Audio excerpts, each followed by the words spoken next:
Okay, we are right at the 12 o'clock hour, and today is our Tuesday, June 9th Rotary Zoom meeting. Welcome, everybody. It's great to see many of our Rotarians on today. And just a few quick, as we have people joining in, we'll have multiple people continue to join in. Just some housekeeping items. If you could mute your cell phone, that'd be great. Chad, if you could turn off all your music in the background, that'd be a plus.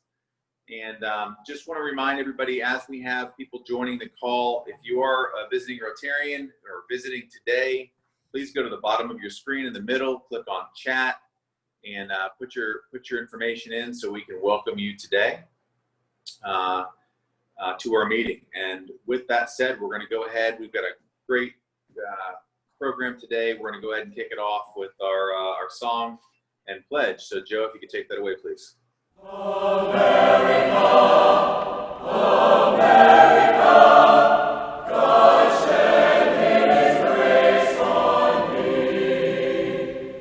Oh, beautiful for spacious skies, for amber waves of grain, for purple mountain majesties above the fruited plain.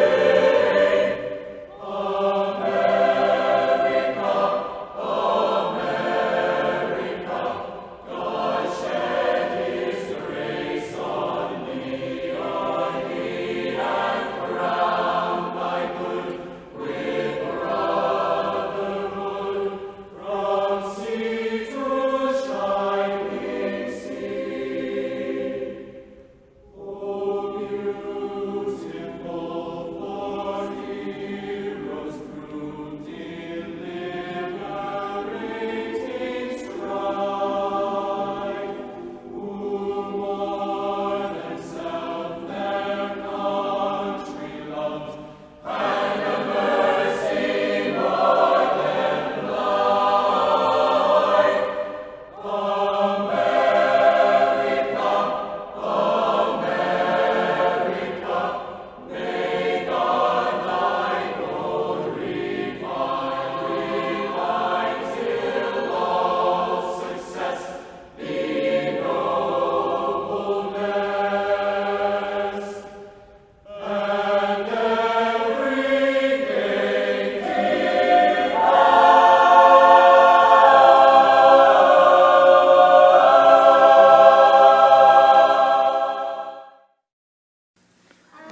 I pledge allegiance to the flag of the United States of America and to the republic for which it stands, one nation under God, indivisible, with liberty and justice for all.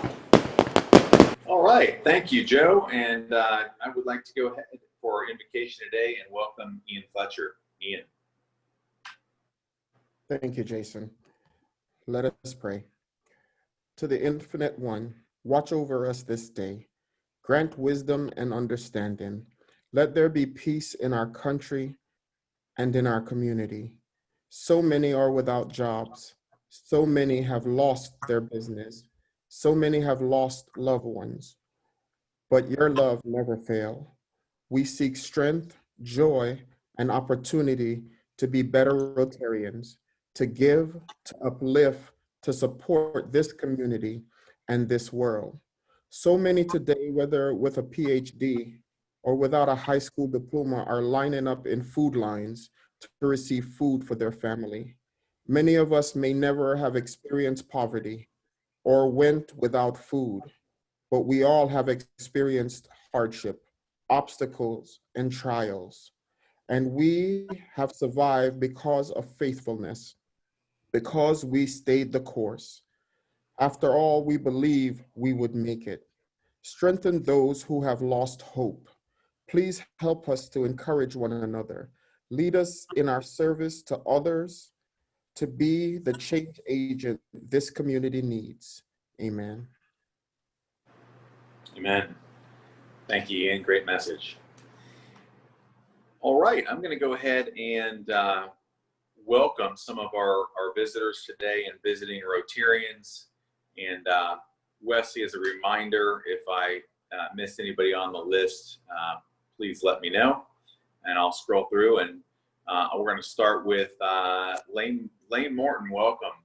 Max Probert, Aaron Morton, Dr. Megan Gracy, the boss of David Gracy, Tracy Griffiths, Aaron Young, John Steinmeier, and LG Aristo. I'd like to welcome all of our visitors today, and glad that you're here, and welcome to our program. If I did miss anybody, Wesley, I'll let you chime in now. If not, forever hold your peace. All right, and just a couple quick announcements before we jump into the meat of the program. First, if you keep in mind, if you missed the Zoom meeting, you can always go and look at it on YouTube. That'll be posted after the meeting. You can watch it on YouTube. All you need to do is just send a quick reminder to info@rotarygainesville.org. Again, that's info@rotarygainesville.org. And please list that you get credit for enjoying and being part of the meeting.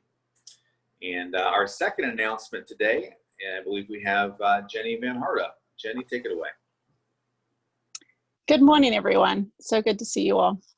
I just want to remind you that behind me in my Zoom meeting is a picture from Hamburg, which was where Rotary International held their convention last year. This year was supposed to be Hawaii, but we're all going to have to celebrate in our offices or in our homes this year, perhaps drink some Hawaiian punch to celebrate.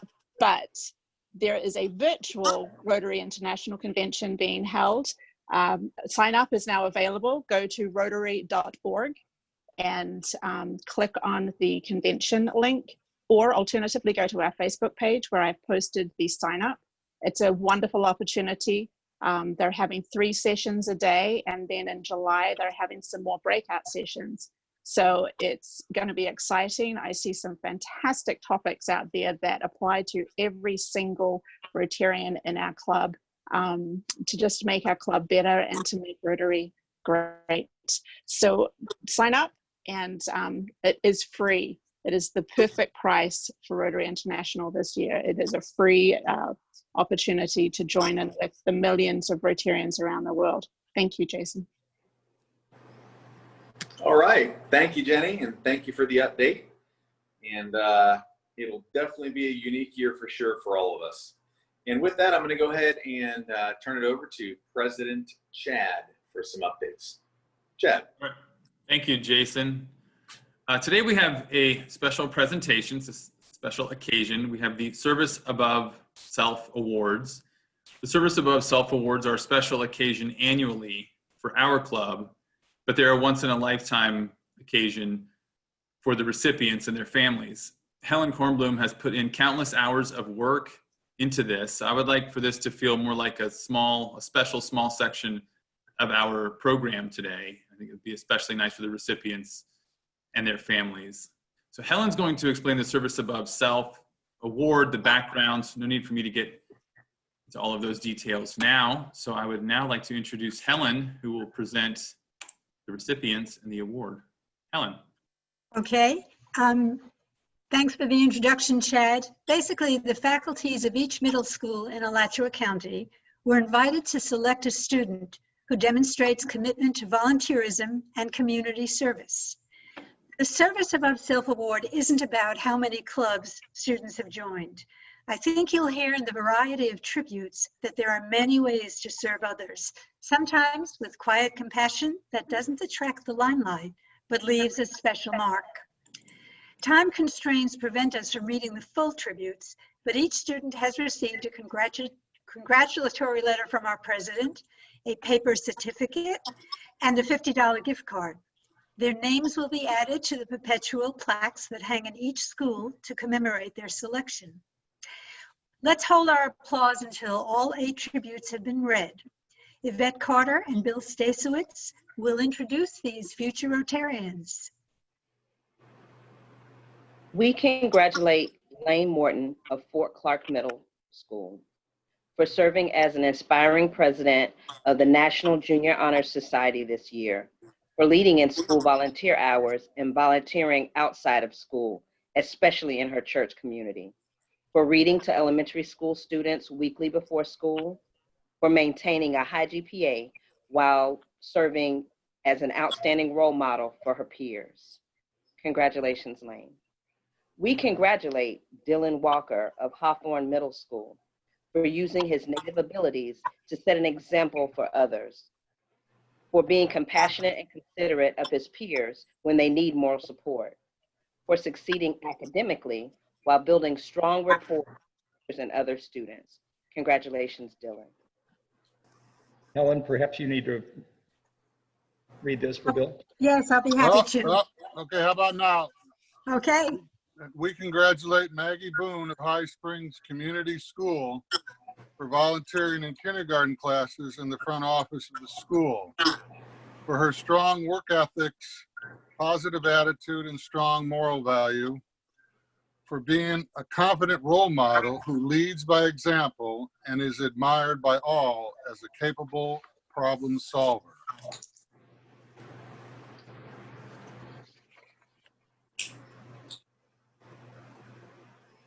We congratulate Aaron Young of Howard Bishop Middle School for always doing the right thing without seeking attention for himself, for offering compassion to fellow students when they need kindness, for showing depth of character and maturity that makes him a leader in his school and community.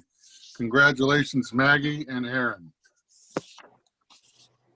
We congratulate Camille Hoffer of Kanapaha Middle School for excellence in academics, for effective participation in Builders Club, band, National Junior Honor Society, for wholeheartedly volunteering in important fundraisers, for mentoring younger band members on her own time, for being recognized by her teachers as a mature, organized, and well-rounded student.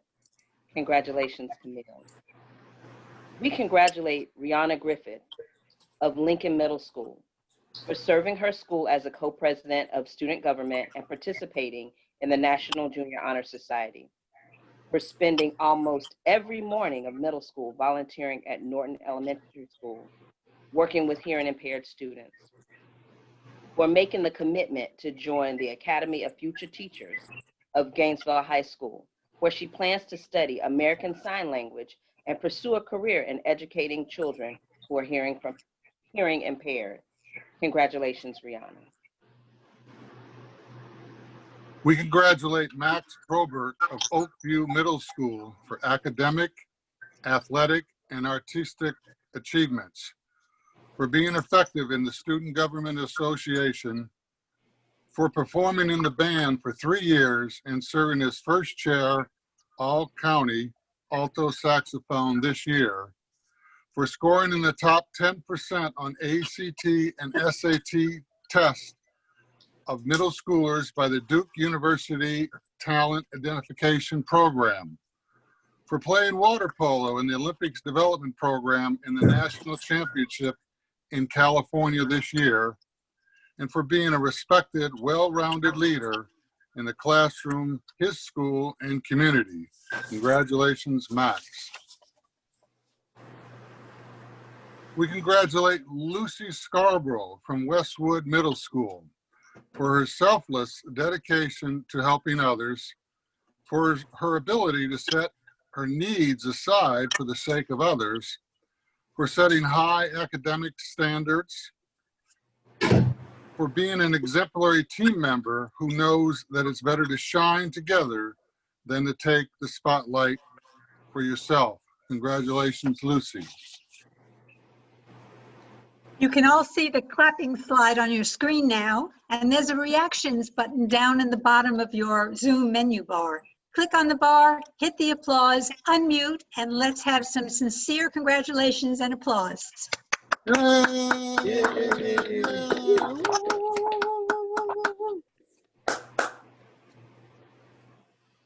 send out the YouTube link to the principals and students so they can enjoy seeing this event. As always, thanks to the schools for identifying these special students. Rotary is proud to have partnered with all of them. Chad, the program goes back to you now. All right, thank you, Helen. Thank you, Yvette and Bill, for all that you did to make this happen, and a special thank you to you, Helen. I know you were very involved, put in a lot of time and effort. Thank you so much. You did an excellent job. I really appreciate it. Richard, would you introduce today's program?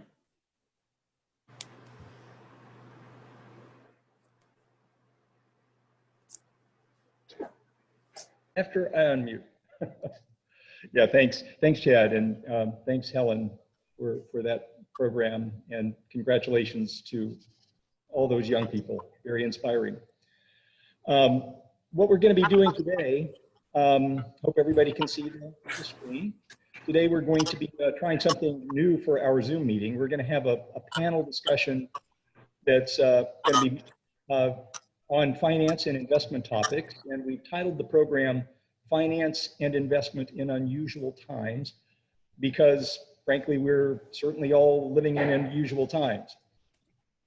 I'll be running the slides while the panelists are speaking on the topics. And the next slide is going to just point out that if you want to really be able to see the person who is speaking, I would encourage you, if you can go to the top of your screen, you'll see there's a grid view or a gallery view, and there's a speaker view. And if you can click on that to where it's on speaker view, then you'll be seeing the person that's actually speaking at the same time that the slides are running.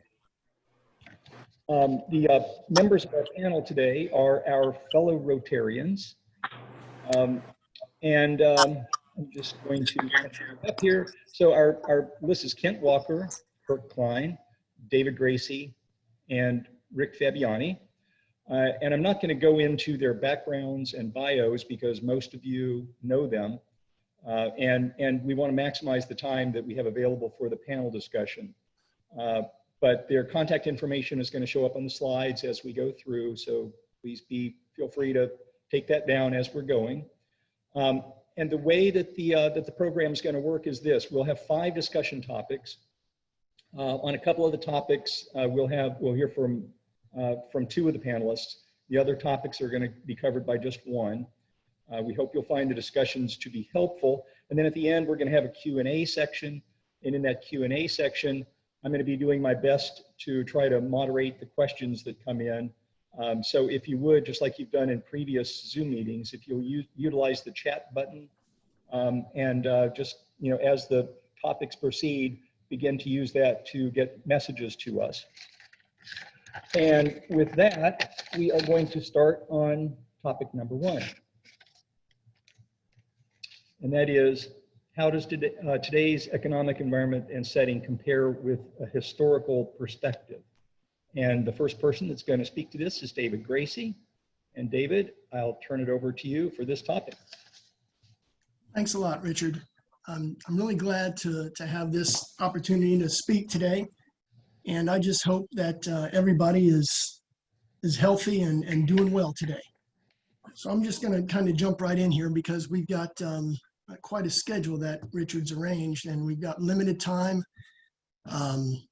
Speaking fast is probably not my strong suit, so I'm going to just jump right in here. And I'll tell you that really there's numerous economic indicators out there that investment analysts use to assess the health of the overall United States economy. And we literally see this stuff every day in the financial news, the literature we read, and stuff like Bloomberg News or, Wall Street Journal, that kind of thing. And so to avoid sounding too technical, I'm going to just try to talk about the broadest and the most widely cited of those indicators. And that's one you may have heard of, GDP, or gross domestic product. GDP is a measurement of the total value of all the goods and services produced in our economy. That's something hard to get your hands around. I know your arms around, so we're going to try to break it down. According to the U.S. Department of Commerce, in their latest report, the first quarter 2020 GDP dropped by 5.0%. And that's the first decline since 2014. And in fact, it's the worst quarterly contraction since the financial crisis and the recession of 2008, 2009. And so to better understand kind of just what this really means to us, we're going to take a closer look and break down the 4 components of GDP, and we'll talk about how each one has been recently affected. The first one we'll talk about is consumer spending, and this is far and away the main engine of the U.S. economy, and it actually makes up almost 70% of our total GDP. This is things like buying groceries, buying cars, paying for college tuition, paying for healthcare services, banking services. Just stuff that you and I buy every day as consumers. That's what consumer spending is. And just that component of GDP on its own contracted 7.5% just in the last 2 weeks of the quarter, the last 2 weeks of March, as businesses were mandated to temporarily close and we had the government stay-at-home orders. There were a lot of businesses that were deemed essential and they continued to function. And some industries, demand even spiked. And even though demand in businesses like that has certainly helped, it has no way replaced what we lost. And a good example I like to use here is describing the impact on just our temporary way of living and how it's affected consumer spending. If you look at just my own family's choice of evening entertainment, just staying at home, what Megan and I are doing a lot on Friday and Saturday nights, we're checking out Cox On Demand or Netflix and, just trying to find some kind of age-appropriate movie to watch together with Cecil. And even though it's definitely been fun watching some of these movies from the 80s or 90s, you can see that this is going to represent a much smaller contribution to GDP than a typical family night out that may involve going out to dinner, then buying 3 tickets to the movie theater, buying popcorn, maybe even getting ice cream or yogurt or something like that on the way home. I can tell you it's definitely made a pretty big difference in the amount of money we spend.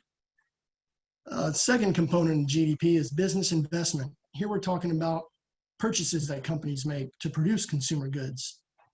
Think about things like business equipment, computers, software, or surgical equipment for a medical practice.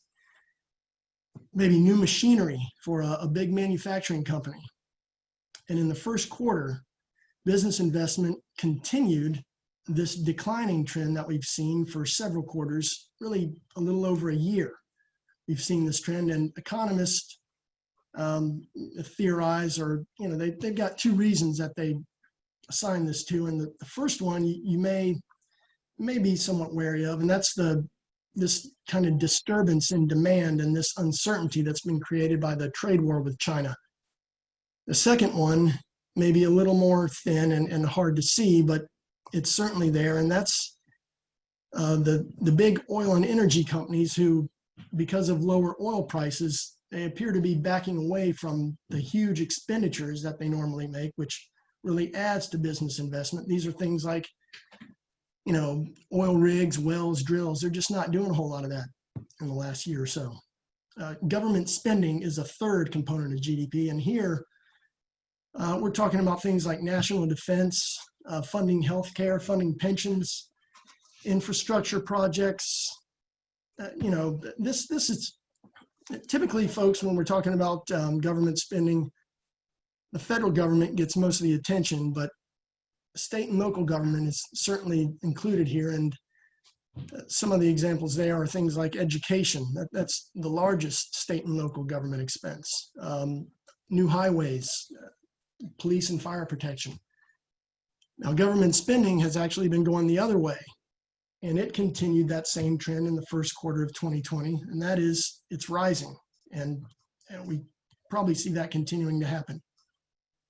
The final of these 4 components of GDP that I'm going to talk about is net exports. This is simply the total of all the goods and services the United States exports, minus all the goods and services we import. And for a long time, and here I'm talking about really decades, going back a long time, the US has been exporting a lot less than it imports. And so naturally, we've been running a trade deficit. But something interesting to point out here is that even though in the first quarter of 2020, exports did decline, imports declined even more so. And this is obviously closing our trade gap. So even though net exports actually has a negative effect on GDP, it's still nice to see that the trade deficit is closing. Okay, so economists in the second quarter, we're looking at an even sharper decline is what I'm reading. Significantly sharper even. In most of the forecasts we see, we're talking about it's something in the range of -20 to -30%. Thus, we will have actually reached that 2 consecutive quarter mark of negative GDP that traditionally has defined a recession. And for some more not so good news, I'll tell you, just this morning in the Wall Street Journal, I read that the National Bureau of Economic Research officially declared us in a recession. So great. So I realize that this kind of discussion, and there's really no way around it, when we're talking about the current state of our economy, it's a pretty somber subject. So I'll just ask you to try to recall the recent, well, not recent, but the previous recession. And here we're going back to 2008, 2009. I can certainly remember that very well. And in March of 2009, the stock market had actually already bottomed. And even though it sure did not feel like it in the economy, absolutely not, we had actually then just begun what became the longest economic expansion and the longest bull stock market in history. So how should all this impact investment strategies? Well, put simply, it should not.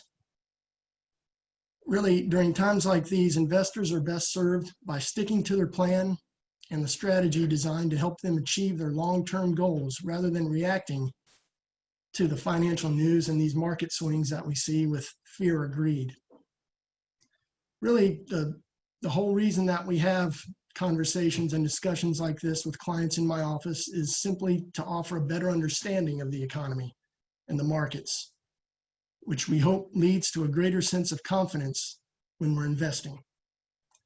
And I'll pause there, and I think Richard's going to come up next. Thank you. Yeah, and that's absolutely right. And thanks, David. So Rick is going to give us another outlook and perspective on the same topic of how today's economic setting compares with the history. So Rick, you'll take it away. Hello, everybody. Well, I just wanted to, and some of you in the club know this little story that I'm going to share with you from 40 years ago. Rick, your volume's a little low, so if you could speak pretty loudly. Okay, is that better? Just a little, just as loud as you can. You might have to just speak up quite a bit. All right, okay. How's that? I'll tell you what. Okay. Is that better? Much better, yeah. Thanks. We'll do it that way. All right. In 1979, Patty and I moved to Oklahoma. And Norman, Oklahoma, sister city to Gainesville. And at that time, Oklahoma was going through a huge oil boom. Oil was going about $90 a barrel. There's pretty much anything you wanted to do in Oklahoma money was flowing freely. And we've all heard that story in the past. Just got through it with it again, right? University of Oklahoma had 40,000 students, 3 million people in Oklahoma itself. The whole state was just on fire. You could hardly do anything wrong. We had opened up a steak and seafood house with about 100 full and part-time employees, and just having a ball. Couldn't have asked for a better time. In July of 1982, there was a bank in Oklahoma City called Penn Square Bank. And the headline, not a really big headline, but a pretty good sized headline on the front page, Penn Square Bank had been closed by the feds and under investigation for supposedly putting out bogus oil leases, very similar to bogus mortgages that we had back before the first crash that we had here, Pat, that David was just talking about. Well, we really didn't think a lot about it because it really didn't affect us. I wasn't directly invested in oil, obviously, a little bit on the side, lots of clients with coming in, spending a lot of money in the restaurant, but that was about it. About a year later, I'm going for my Monday morning deposit from the restaurant, and I pulled up into a bank that had been established in 1889, the First National Bank of Norman, Oklahoma. And on the drive-up window, big sign, closed by the FDIC until further notice. And I have to tell you something. I was studied economy, studied economics in school, all that kind of good stuff. Had talked to my grandparents about the 1932, 1929 crash, and son of a gun, here I was. Went right back to the house, called my banker, and I said, "So what's up?" And he goes, "Sorry, Rick, we have no idea when the bank's going to reopen and when you can get your money out of the bank." Well, that was just the beginning of the dominoes. And by 1985, over 130 banks had closed in Oklahoma, much less other states. It rocked banks like Chase Manhattan Bank and the Bank of Chicago were just totally, unbelievably rocked. And there were other states too, Texas, of course, Louisiana, those that had major investments in oil. But we saw Norman, Oklahoma go from 40,000 students in the University of Florida to less than 20,000. We saw Oklahoma go from 3 million people to less than 1 million people. We saw houses just completely emptied. In fact, by that time, Patty and I had to completely close up the business, all three of our businesses now that we had. Our homes, both our homes we had to walk away from, and we ended up moving to Florida to start all over again. Here's the point. We did start all over again. And that was the first time I had actually ever experienced what we know and what we saw as a true depression. It took Oklahoma about 10 years to recover, but they're back. Even today with the oil down like it is, they're doing all right. All this being said, if you just keep forward looking, you don't have to dwell on how bad it is if you'll just concentrate on what you can do in the front of you. And just as David was saying, we just keep the focus. And I can just tell you that that's a story that I tell all of my clients when they're worried about what's going on, like what's going on today. So please keep that in mind, and let's make the best of this. Thank you. Thank you, Richard. Yeah, thanks, Rick. So we're going to move on to topic number 2 here, which is what are some of the habits of highly effective investors that might serve investors through the pandemic and beyond. And Kent is going to take this for us. So Kent.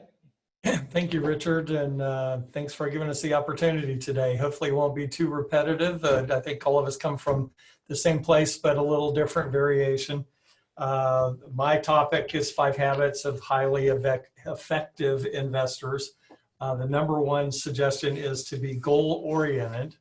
Your goals are designed are the design of what you're investing to achieve, with your personalized financial strategy serving as a blueprint to achieving the things that are most important to you. Obviously, don't shoot from the hip. Just have a plan. Investors who design a strategy tailored to their goals are in a better position to achieve them because they serve as a blueprint, obviously. Number 2, effective investors recognize the importance of regular checkpoints that help them remain on track. You have some sort of way of measuring. Are you making your goals? Are you achieving them? And so that's number 2. Number 3, don't put all your eggs in one basket. The value of diversification was on display during this year's market volatility. A well-designed portfolio includes a mix of investments that complement each other, with some outperforming as some lag. So you're not going to be just in the hot technology stocks. You want to be diversified. If oil's going down, you have hopefully something else in the portfolio that's going the opposite direction. And so that's an important thing. Number 4, put time on your side. Effective investors evaluate market moves against a calendar, not against a stopwatch.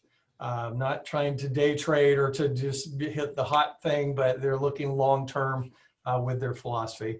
On a yearly basis, the stock market has been positive 82% of the time. A balanced portfolio, an example, 65% stocks, 35% bonds or fixed income, viewed over a 5-year time frame, has been positive 99% of the time. So having that diversified portfolio and not all be, just in equities, but to have some diversity works in your favor. Number 5, stay cool, calm, focus on economic and market fundamentals instead of sensational headlines. Obviously, we've just come through some major sensational headlines, and I had a couple of clients that called into panic thinking the world was ending, and we just worked through talking it out, and most everybody stayed put and are really glad they did, as we've seen this recovery in the market come back. But those are just 5 tips of highly effective investors. And I think Kirk is coming up next, or Richard, if you want to. Yeah, thank you, Kent. And you're right, Kirk is going to take this question, which is, what are some things people can be doing in volatile times like this with their portfolios? So, Kirk, I'll let you take this away. Thank you. So what do you do in times like this when there's volatility? And I'm going to give you a few things. The first being to recheck your risk tolerance. So a lot of times we take these risk tolerance tests and we do it when things are going really well and we're a little bit more aggressive than we probably should be. So you want to make sure that your risk tolerance matches your allocation. So that's the first thing. The second thing is to recheck your game plan. So does your game plan still make sense? Kent mentioned it, to have a game plan, but when you get in times like this, you need to make sure that it still makes sense. The third is rebalance. So the best example I can give of rebalancing is if you have a 50-50 portfolio, so you have 50 stocks, 50 bonds, and the stock market goes down like it just did, the stock side's going to go down. So have a rebalancing point. So for our firm, it's 7%. So if this goes down to 43%, we'll sell on this side, we'll invest here, get it back to 50-50, and it helps the portfolio rebound that much quicker. The next thing that you can do in markets like this is something called tax loss harvesting. For the CPAs out there, they know what this is. This is for taxable accounts, not retirement accounts. When the market goes down, if you have holdings that are at a loss or big losses, you can sell those holdings, buy something very similar, and when the market comes back, that will go up. But what you just gained is you captured that loss, and that loss can now go to your tax return, and it can offset future gains. And then the last thing that I'll mention is what we call bucketing assets. Bucketing, very technical term, but really means having your assets in different buckets, different accounts based on time horizon. And this is important. Richard, if you could go to the slide. This is important because when we look at different events in crisis that have happened through the years, if you look at the 87 crash, 5 years later, the market was up 90%. If you look at the savings and loan crisis, 5 years later, the market was up almost 60%. And more recently, if you look at the banking crisis in 2008 and 2009, 5 years after, the market was up 82%. So if you bucket your assets and you have enough to cover 3, 5, 8 years of income, it will allow you to leave your other assets alone. So hopefully you can use a few of these concepts and it'll help you navigate and if you're off track, get back on track. Thank you.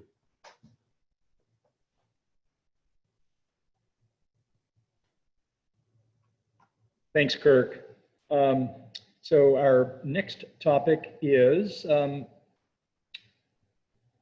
you can read it. What should retirees be doing and thinking about and actions that they can take to consider during a down market? And Kent, I think you're going to take this one again. Yes. Just 5 topics to consider during a down market. And some of the stuff's been mentioned before, but number 1, a balanced allocation can help reduce the impact of declines while still providing for your goals over time. Number 2, review your goals and risk tolerance.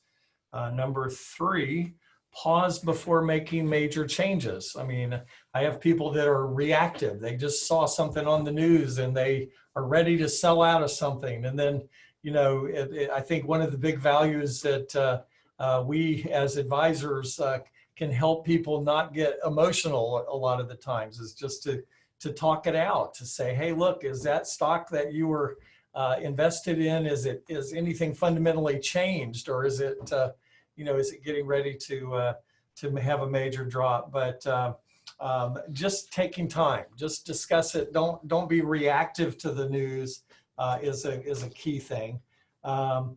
Another thing, number 4, spend from your cash and rebalance if appropriate.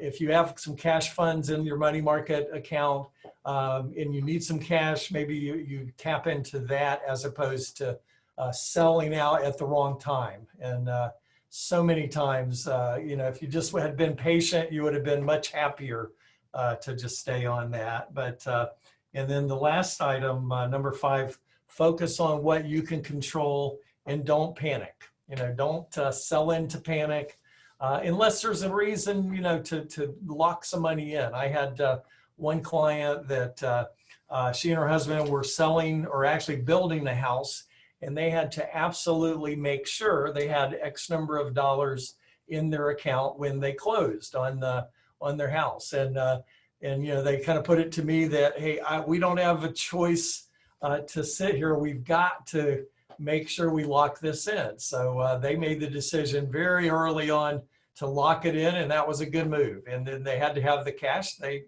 made that move. But for most people, long-term investors are far better off to just kind of hang with the course. As Kirk said, rebalance is a key thing to do maybe in that, but not selling into panic is a key thing. So Richard, I'll turn it back over to you. And I think Rick has got some more to add.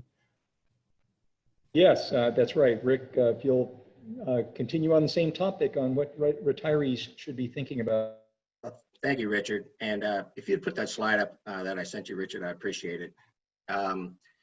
So all 4 of us really all have pretty much the same story. We might tell a little differently, but this chart is actually the most recent. It's from last, the show, the 1 month is actually from the close of May. And if you'll look at those numbers in 1 month, it really is exactly what we have been talking about, what Kirk talked about. For those who didn't panic and stayed put, they were very, very well rewarded. If you look at the year to date of what's going on, if you have in a growth environment, you've done just fine year to date. But then again, the balance part of it shows in there. Richard, if you'd take it to the next slide, please. What I always try to get my clients to do with me is not to focus on, as we say, the yo-yo, you know, because there's definitely yo-yo going on, and I'm not going to tell you that the market can't go backwards again. It can. But what I want you to focus on is that far right-hand portion of this chart, the 10-year number. In the business, we have this thing called rolling 10-year periods. And I believe every one of us continue to tell our clients, if you'll just allow for that 10-year rolling period, and just like Kirk just said and Kent just said, that 10-year rolling period is usually, with a diversified portfolio, will give you a 99% success rate of what's going on. So some people say, well, I don't have 10 years. Well, fact of the matter is, on 10-year rolling periods, we really all have 10 years. So there's it's stay with that goal that we've all tried to set for us, for our clients, and let it go. Leave these numbers to what they're supposed to do, and you'll be fine in the future. So Richard, that's it. Thank you. Great. Thanks, Rick. And we're going to wrap up with our final topic, which is actually pretty similar to several of the previous topics, which is what does this current market, or how does the current market compare to some of those in the past? And Kirk is going to wrap this up for us. And before he starts, I'd just like to remind everybody to use your chat bar down there, to the chat button, to let me know if you've got some specific questions. And Kirk, take it away. Thanks, Richard. So how does this market compare to others? The 35% drop in the S&P 500 was the fastest in history, but the recovery has also been the fastest. COVID-19 bear market, the magnitude of it is average at best to other bear markets. The thing to remember, and going back to some things that David said in the beginning, the stock market is a leading indicator. So the stock market is always looking 12 to 18 months in the future. So when this all came about and the stock market started going down, it's looking at earnings of companies 12 to 18 months out and saying they are not going to look good. But then, as we've seen, as things started opening up, they start seeing some light, and then the markets start coming back. And that's exactly what has happened here. Richard, could you put the chart up, please? So I like this slide for a couple reasons. One, it looks at the last 50 years. Our firm, Koss Olinger, has been around for all of those 50 years. I've only been in the business for 28 of those years, but I've hit a lot of these crisis over the years. Going back to the oil crisis in 72, 73, and 74, Bill Koss and Bill Olinger experienced that. And when we were in the 90s, going into the early 2000s, the dot-com bubble, there were some things we used from a wisdom standpoint that helped us through that. The reason why I put this up here is because when we're at the bottom or in the middle of these volatile markets, March 23rd, which was the bottom of this most recent one, there's a lot of similarities to these other crises. But I will tell you that, to me, this one felt a lot more like 9/11. 9/11 was an event-driven market drop. This was an event-driven market drop. It was not economic-driven. It was not finance-driven. And I think because we went into this in a strong economy, it'll help us come out of it that much faster. I'd like to end with a story. Will Olinger, who is another partner and owner of Koss Olinger with me, was telling us a story about his great-grandmother. His great-grandmother was born in 1884, and that caught my attention because my grandfather, not my great-grandfather, but my grandfather was born in 1893, so they lived a similar life. At age 34, she experienced World War I. My grandfather was actually in World War I. 1918, she lived through the pandemic that killed 50 million people worldwide. Then 29, you had the stock market crash and the Great Depression, and World War II, the Korean War, the Vietnam War, the Cold War, and then the fall of communism. And she passed away in 1980. And ironically, my grandfather passed away in 1980. So why do I tell you this? Because markets go up and markets go down. And you can see this chart behind me. It's 95 years of the stock and bond market. And you can see that it goes up over those 95 years with little blips here and there. And I always explain to people, if you can imagine somebody walking up the hill with a yo-yo in their hand, you can either focus on their feet or you can focus on the yo-yo. And the yo-yo is the day-to-day, the month-to-month, the year-to-year. It's the news, it's everything, the noise that is going on. And you're much better off focusing on the feet. So what we would like to do as a panel is just say, make sure you have a game plan, stick to the game plan, and only make changes if your goals and objectives change. Thank you. Yeah, thanks, Kirk, and thanks to everybody on the panel. Thanks to you, Chad, for reminding me about the mute button. All right. We do have, it looks like about 5 minutes maybe for some Q&A. And the first question that I had seen, I'm going to switch over to the grid view here so I can hopefully see more of you, was from Mike, right? On the Dow, with the Dow having done what it's done, and with so much negative news about the economy, what do you think is fueling or driving those gains on the Dow? One of the four of you want to raise your hand and speculate? David? Sure, I'll jump in here. And thanks, Mike, for that question. And I think, honestly, the question probably was answered during the course of our panel discussion. But you know, like we've pointed out, there's clearly a disconnect between the stock market and between the economy.